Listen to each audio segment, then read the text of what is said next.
are you working on one piece at a time? What is your studio, what is it like to be there? How many pieces? It's overwhelming. It's overwhelming. No, but I find I'm working serially more now. Yeah. When I was doing editions of printmaking, of course, I would do variations on 4 or 5 different screens at a time. But this is very slow art when I'm sewing and doing things like that. The putting it together.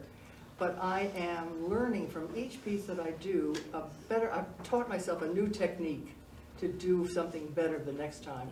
And while I'm working on the piece that I'm struggling with now, I'm already thinking about the next one and how I can do it better. So in my mind, I'm working on another piece, but physically, I'm still on this one. I play games with mine. I'll look at it in the mirror.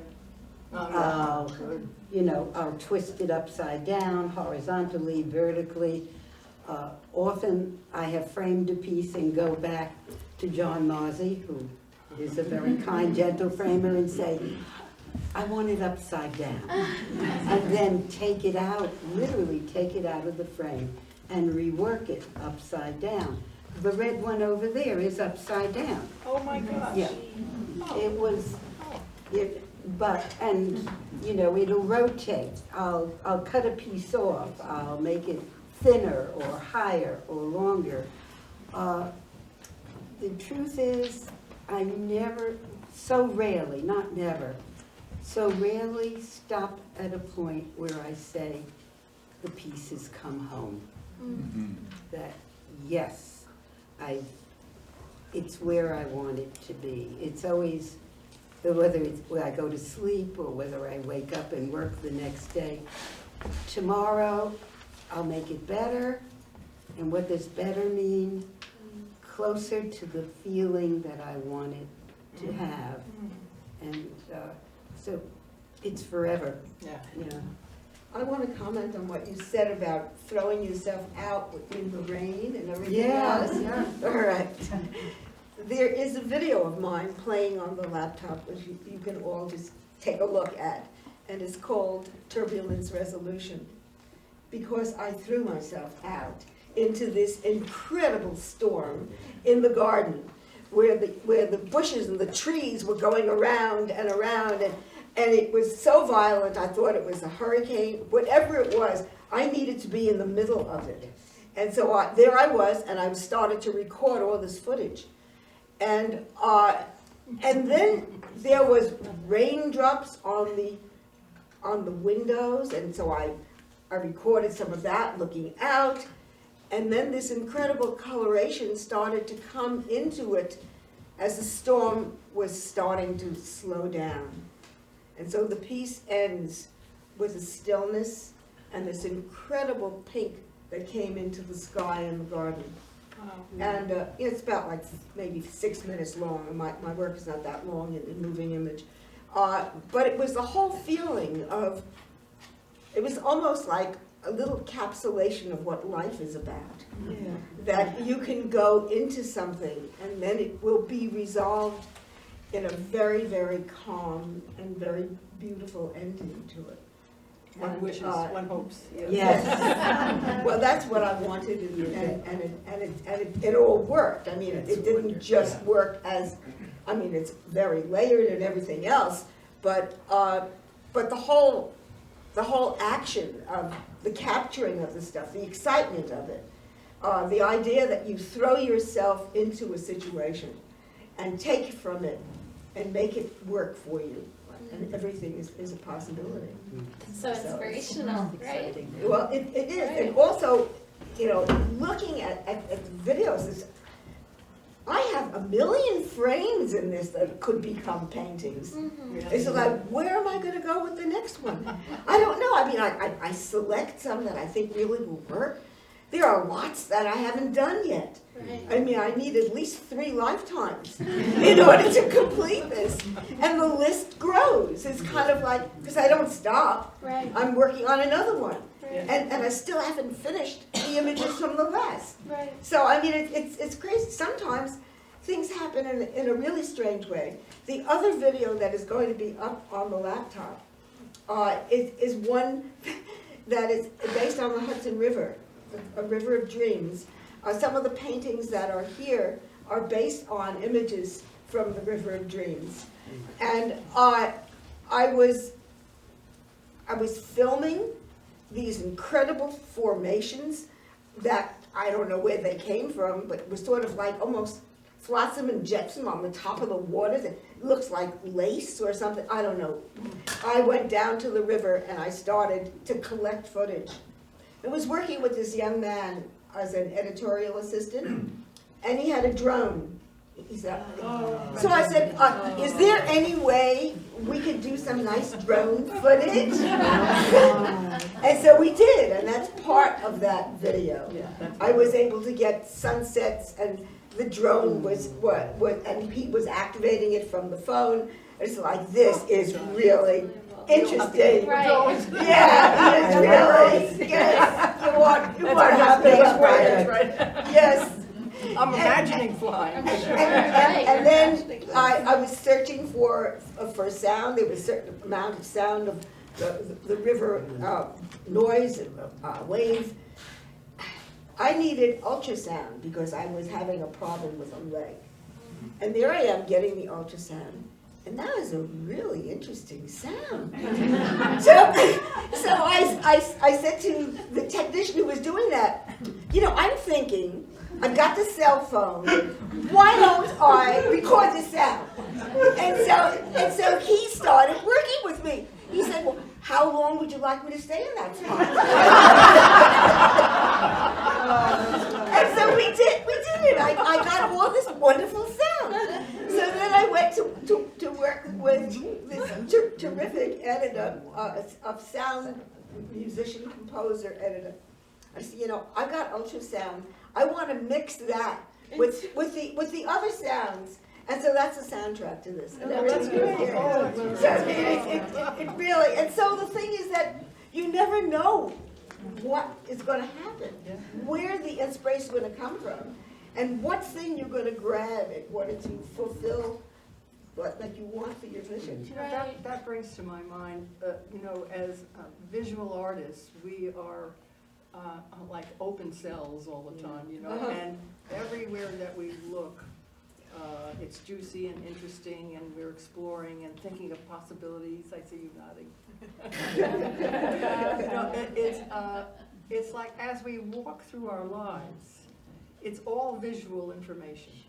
And we resonate sometimes to what we're seeing, and sometimes it's, there's no way that a visual artist goes through life not seeing everything, the detail, the minutia, the big picture.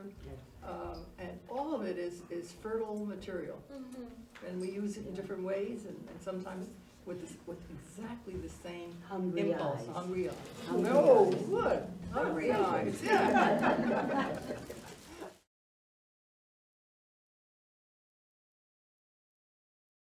I've bummed it all over the world, really, on my own. I've gone to Nepal, I've gone to Cambodia, Hulan Bay in Vietnam, although I'm mispronouncing it. I want to shock my eyes. I really need to shock them. I know perhaps people who are very sensitive can find the beauty in this, and I do. But for me I'm propelled to things that are in process of being destroyed or being built, or so far into what we consider beauty that it's a shock. Where was I? Not Cambodia, not Vietnam, I think it was. And the idea of strewing pebbles of flowers all over the places of worship. So you're on the street and suddenly there's some small center of religiosity, and around it are these magnificent, and suddenly you're in a different world. And so, okay, from what I learned or have misconstrued, icebergs, we can say goodbye. They're going. And Greenland, I went up to the Arctic Circle and then to Baffin Island and down again. And I went on a fishing boat. a reconverted fishing boat. Because if you go on these tour boats, you're like on a 5-floor apartment house, looking down at the basement and wondering if there's a leak. And that's about as close as you'll get to the ocean. But here, it's very tight, very uncomfortable, very clean.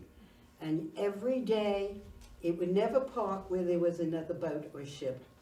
It would go to dry, arid land up the coast where no one else is, park in the water, all things allowed. You climb down into a Zodiac, and the Zodiac hit the land. They gave you boots over your knees.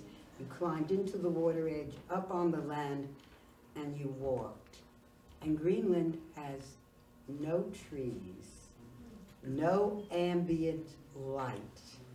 So it's the sky hitting ice or the sky hitting rock. And the light or lack of light is magical. So thank God for cell phones. 8 days there, I'm going back. 8 days there, I took over 900 pictures. Yes. I grew up where if you had a roll of film, 16 was extraordinary. I think we started out with 8, then 12, then 16. Now, over 900 pieces of photographs. I sketched as much as I could. There were only 4 artists, 80 people on the boat, 2 Americans, that was it. Sketched on the boat, took 900 pictures, more than that, and just smelled the sight. I mean, and then I came home, and thank you for asking, because I'm visiting it again. You can see my hands going. The picture, I don't paint photographs per se.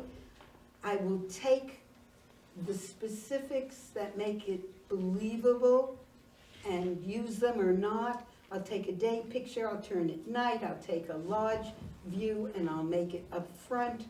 But it does have the specificity that I say yes and no to. And then I go into the area where I forget to breathe. And that's it. And I paint. And I paint in many different mediums, but primarily it's watercolor now, because watercolor never dries.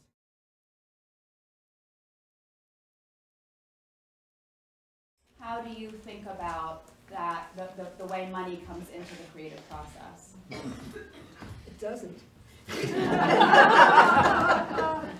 I mean, it has to be a love. I mean, people do things to earn money.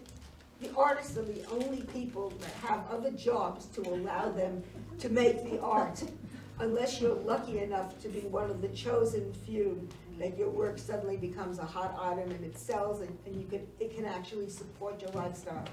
Very rare. I mean, it doesn't happen that way. People go for graduate degrees so that they can teach. Hopefully they can teach at a higher level, university level, where there may be a little bit more flexibility. There's a lot of after-hour work that goes into it as well. But those are very difficult positions to come to. And since the idea of tenure basically is now dissolving, it's almost impossible to get tenure. So, I mean, friends of mine have, they're teaching at different colleges, universities, 3 or 4 of them. Yes. Like, where am I going today? This kind of thing. I know artists that have, they're driving Ubers. They can make very decent money driving Ubers. I mean, the old way of, you just become a waitress, you can get tips, and it's backbreaking work. There is always the divide. Yes, if you were working in advertising, you would be paid a lot of money. But where are your ideas going? Where is your energy going? And there is a drain that happens when you work commercially, because the whole soul of you is in your head. And if you are working for somebody else's vision, there is something that happens to you. I've seen it happen, which is not pretty. And so the work becomes predictable and shallow. I see my daughter nodding her head. She's a Pratt graduate. and made a decision very early in her beginning career that she would not ruin her art by trying to make money from it. She would try anything else to support herself, but she was not going to use her art that way. And I really admired that, because in my generation, you had to hyphenate artist with a thing that would give you a living, Yeah. which was teacher in my Yes. case. So we became art teachers, or psychologists, or something like that, hybrids. There was no such thing as moving out as a young student and a newly graduated one and making a way to earn money. Now the internet has opened up, and there are many people who go into the graphic arts and become web designers or that kind of thing. It's a tough hub. And like almost anything that takes a lot of your creative soul, you can't live without it. The drive is so strong. I'll tell you a little story.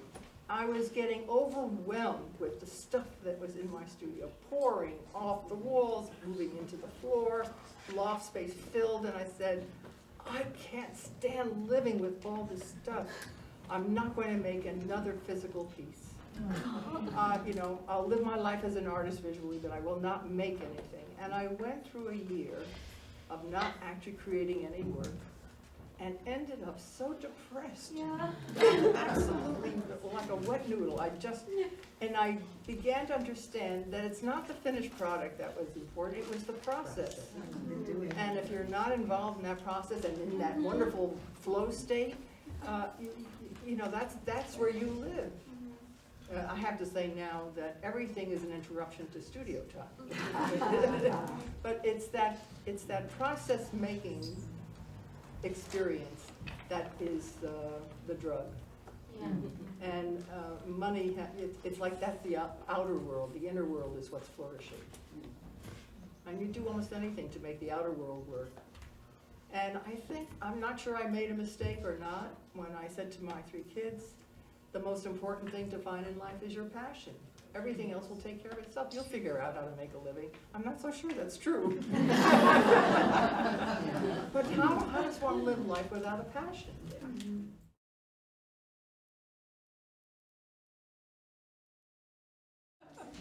One of the things that I talk about is that art making keeps you very young. And I have to say, in my mental capacities, in my soul, in my heart, I'm maybe around 45. But my body is telling me I'm not. And so we all learn how to deal with our... One of the things I was going to ask you, Roz, and also you, is the ergonomics of working. Because I find that after I'm out of the trance state, my body says, you have been sitting badly. Look what you've done to your body. It's really hard, because if you sit the wrong way, you're not supported well, you don't think about that. You disappear from your body while you're working, and we get ourselves into terrible trouble. That's where physical therapy comes in. That's right.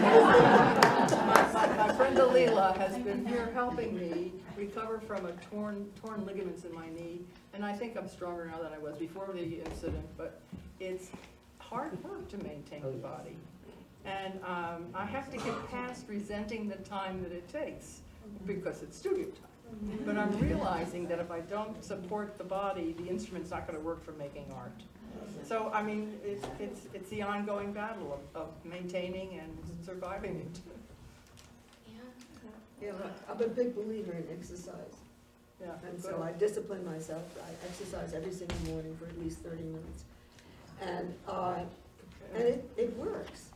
You know, your body can stay strong. I mean, there's certain amounts of things that are going to happen. I mean, you know, you get an aged heart, all your organs are now older. Maybe they don't want to cooperate. But, you know, I think that the discipline of really controlling what kinds of things you put into your body, and to keep the exercise going, and it's never too late to start it, and really work with people that know what they're doing. I mean, this is just a tool just to keep you going. I don't feel that age really diminishes. If anything, it contributes because you have this whole wealth of experience, the knowledge that you've built up over decades. This is all your resource. You can use all that stuff. And, you know, if you're fortunate enough not to get mentally, you know, affected by loss of memory, I mean, there are certain things, no matter how many push-ups you do, you're not going to be able to solve it. But, you know, for the most part, if you can, you do all that you can to keep yourself fit. And if your mind is still functioning in a creative way, there's no holds barred. You just keep on going. Just a very quick story. I know someone here whose spouse was painting on the day he died. And I have a personal friend who also, on the day he died, was still painting on that day. So it never ends. It never ends. Until it does.